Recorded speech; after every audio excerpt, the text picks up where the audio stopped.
Hi y'all, Kraken Latte here. Welcome to a new mini-series where I cover my results from leveling through each zone in World of Warcraft. This data is being collected in order to make my new leveling guides. As you can imagine, going through each zone in WoW, sometimes even twice due to faction differences, is going to take a while. So, in the meantime, I'll share my findings with you. Since the process of leveling was changed in 9.0, including the introduction of Chromie Time and the removal of heirloom buffs, zones give different results than before, and that's why I'm redoing them all. I'm not going to repeat the ground rules again so as not to bore all of you who saw the first episode. If you haven't seen it though, please go watch that so you can understand my results and not wonder why yours may look different. Let's get right into it. To fire it off, we have the Western Plaguelands. This is a contested zone that both Alliance and Horde can do, and they will get slightly different results. Alliance will get from 20 to 29 in about 85 minutes, and Horde, even though very similar, will get from 20 to 28 in about 95. The first half of the zone is different for both of the factions, so that's why you're seeing a slight difference. Not far down, we have Arathi Highlands. This is another contested zone that both Alliance and Horde can do, but have slightly different results. As Alliance, you will get from 10 to 18 in about 81 minutes, and as Horde, you'll get a similar time of 86 minutes, but you'll actually get one more level, from 11 to 20. So the Horde side's actually a little bit better, and I feel like the Horde side was also organized a little bit better. Alliance is a little scattered and you might get a little lost and eat up some time if you decide to do that faction. Our next contested zone is the Badlands. I will have done this on both factions, and if you want to know the results, please look at the screen right now. I had to record this part of the audio a little early because I will be out of town for a day, and so the results are on screen for you. I will do this on both factions, and we will see if it is a faction neutral or a truly contested zone. I'm not actually entirely sure, so future me will know.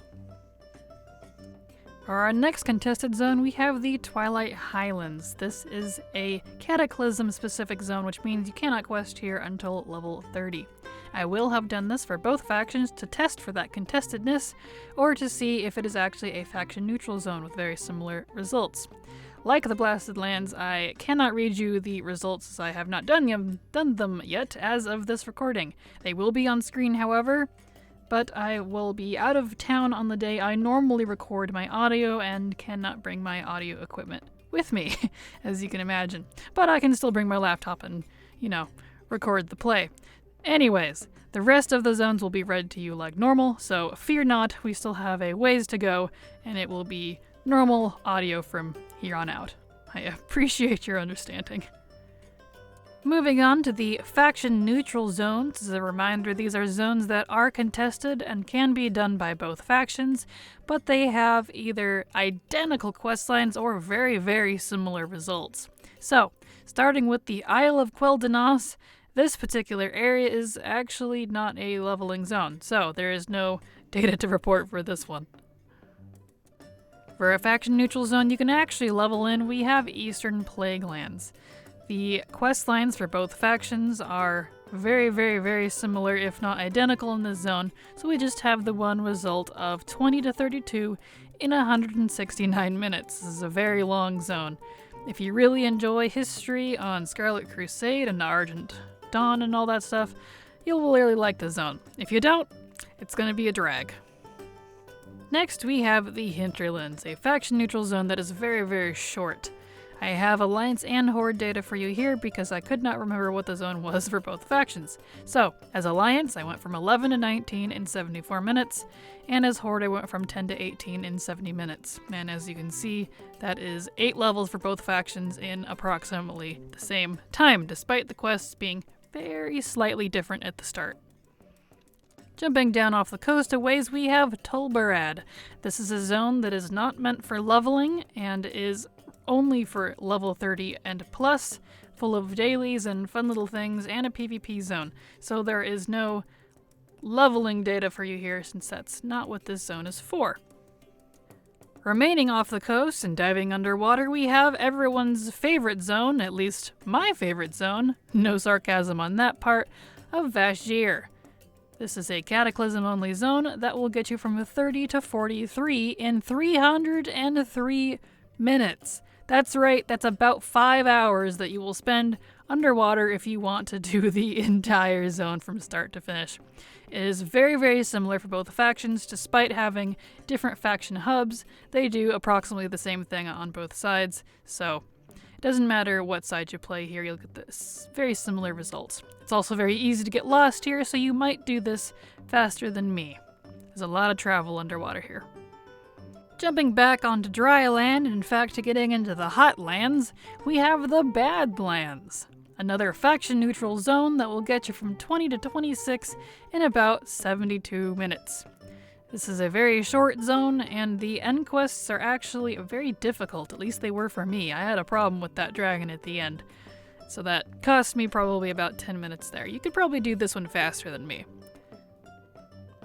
Right next door to the Badlands, we have the Burning Steppes, another faction-neutral zone that will get you from 20 to 27 in 103 minutes. Similar to the Badlands, I had real problems with the very last handful of quests, as when you fly around on a dragon and start shooting some armies and stuff, you actually should be shooting the mobs directly before the quest mobs that you need to kill later. You have to have some foresight on this that I did not have at the time, and that cost me probably 20 minutes by itself because those are very hard to kill solo without the dragon later. Anyway, just kill everything before you turn in the dragon quest at the end. If you do this, you'll know what I mean, okay? Right below the Burning Steppes, we have the Searing Gorge on the other side of Blackrock Mountain. This is another faction-neutral zone that is very short and will get you from 21 to 28 in 68 minutes. It's a pretty easy zone. I didn't have any problems with it, so if you need a few levels in the lower level range, I would recommend it for that. It'll do in a pinch. Jumping down past the Alliance capital a ways, we have Deadwind Pass. This is not a leveling zone, but one of those strange intermediary zones where Karazhan, the raid and dungeon, actually sit. This is a spooky lore-filled zone that you'll learn about if you do some of the Legion artifact quest lines from Legion. And yeah, not much more to say about this one. Right next door, we have the Swamp of Sorrows. This is a faction-neutral zone that will get you from 20 to 27 in 60 minutes. Recognizing a trend here on the Eastern Kingdoms with the time and levels, but this is a short little zone that wasn't hard, and even though there are two different faction hubs, the results were identical by almost the minute, so you'll get the same for either side. It's good for a short little pick-me-up if you need it. And for the last zone, plural, on this list, for Eastern Kingdoms, we have Stranglethorn Vale.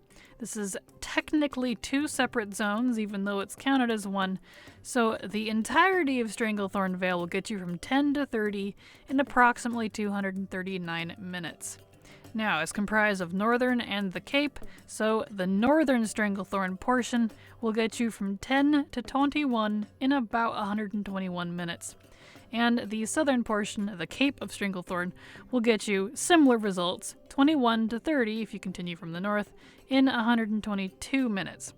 Now, this whole area is faction neutral. I did them, as you can see here, on both factions to make sure, and I got almost identical results because it is mostly a killing spree for Nessingwary, for Hemet Nessingwary, so a lot of hunting quests. I hope you like killing all the jungle and doing troll stuff. Either way, it's a pretty good zone. Actually, it's rather enjoyable, so hit this one up if you feel like a change of pace. And that actually concludes the Eastern Kingdoms. We have the bulk of the quests in the game out of the way, with Kalimdor and Eastern Kingdoms done. Huzzah! So, next week you can actually expect to see Pandaria. The rest of the videos will likely be single-parters for each different expansion because the entire expansion is you know, not nearly as many zones as the original vanilla Cata stuff. So, Pandaria next week. I will see you there.